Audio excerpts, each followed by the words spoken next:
자, 이 사항과 관련된 규정은 다음과 같습니다. 자, 이 건물이 오피스텔이에요. 오피스텔이기 때문에 집합건물법, 즉 보시는 것처럼 집합건물의 소유 및 관리에 관한 법률 적용을 받습니다. 이 법률의 9조의 3항 보시면 분양자의 관리 의무라고 되어 있어서 이 분양자가 시행사예요. 그리고 이 시행사의 관리 의무, 이것은요, 시행사가 선임한 시행사와 위탁계약을 체결한 관리회사의 관리 의무하고 동일합니다.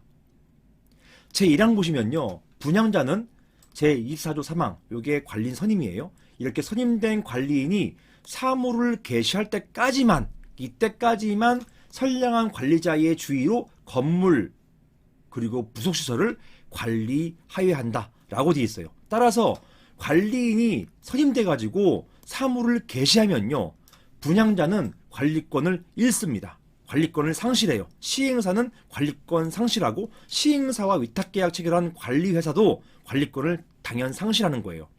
그러니까 시행사는 요 장면 적법하게 선임된 관리인이 아니다, 이런 주장밖에 할 수가 없어요. 그리고 여기에 집중합니다. 즉 적법하게 선임된 관리인이 아니라는 것에 대해서 집중을 합니다. 그리고 이 사안도 그런 사안이었어요.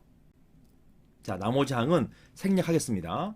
법원은 이렇게 봤어요. 결국은 저희 손을 들어줬고 그래서 승소 사례가 된 것입니다.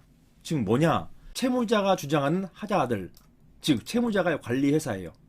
관리회사가 주장하는 하자들의 인정 여부 및 해당 결의의 효력에 미치는 영향 등을 판단하기 위해서는 상당한 기간의 심리가 필요하다. 그런데 관리단 총회 결의가 존재하는 상황에서 위와 같은 심리 판단이 완료될 때까지 장기간 동안 이 사건 건물의 관리단이 아닌 채무자, 즉 관리회사로 하여금 이 사건 건물의 관리 업무를 계속 수행하도록 하는 것은 집합건물법상 관련 규정의 취지, 여기에 부합한다 보기 어렵다, 이렇게 봤어요. 이렇게 보면서 일단 다툼이 있을 때 다툼이 있고 이 다툼이 첨예하다. 자, 이런 경우에 판단하기 쉽지 않은데, 이런 경우에는 누구에게 더 유리하게, 누구에게 저울추가 좀 더 기울어질 것인가에 대해서 굉장히 좋은 판단을 해준 것입니다. 뭐냐? 어차피 다툼이 있는 경우에, 이런 경우에 관리회사보다는 일단 신규 관리단이 일단 관리권을 갖는 게 맞겠다, 이렇게 본 것입니다. 자, 이 판례에서 이런 집합건물법상의 규정 취지, 이것을 어떻게 봤냐면요, 이렇습니다. 자, 이게 제가 받은 판결의 결정문이에요. 이렇게 봤습니다. 법리가 이거예요. 제가 한번 읽어볼게요. 집합건물에 구분수익관계가 성립되어서 관리단이 당연 설립되었다 하더라도 관리인 선임 등의 관리 업무를 수행할 조직이 갖추어 관리를 개시하기 전까지는 관리단이 집합건물에 관한 구체적인 업무를 수행하기 어렵다. 2012년 12월 18일 집합건물법 개정으로 신설된 구집합건물법 9조의 3, 아까 보신 규정입니다. 9조의 3은 이때 집합건물의 분양자에게, 이게 시행사죠, 한시적으로 집합건물의 관리 의무를 부과하였다. 요 한시적, 요게 중요합니다. 한시적. 나아가 일정한 기간 이후에는 관리단 집회를 소집 개최하여 관리인을 선임할 것을 예정하였다. 이는 관리단이 관리 업무를 수행할 실질적인 조직을 갖추기 전까지 분양자, 즉 시행사로 하여금 집합건물을 관리하게 함으로써 관리 공백을 막으면서도 분양자가 집합건물을 장기간 관리함으로써 관리에 관한 사항을 독단적으로 처리해서 구분수요들의 집합건물 관리에 관한 권한을 침해하는 상황을 방지하는 것을 목적으로 한다.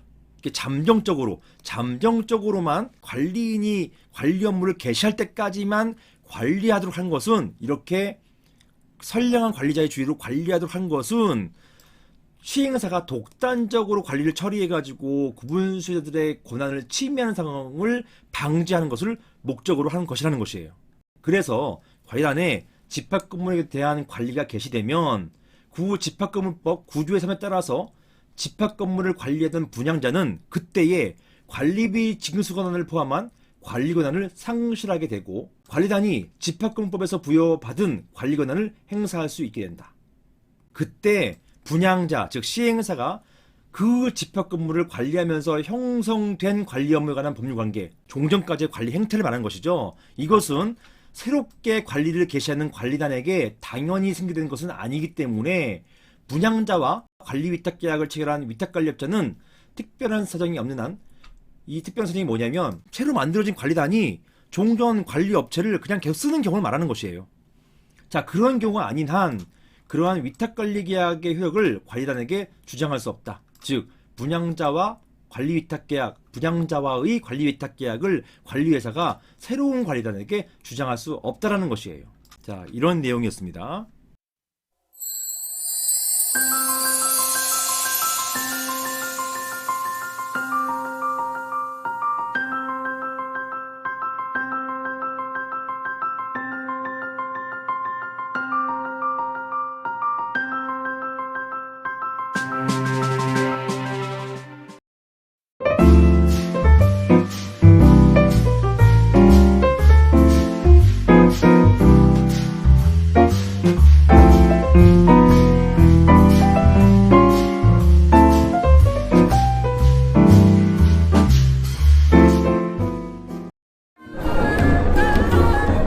이번 역은 교대역 법무법인 라움입니다.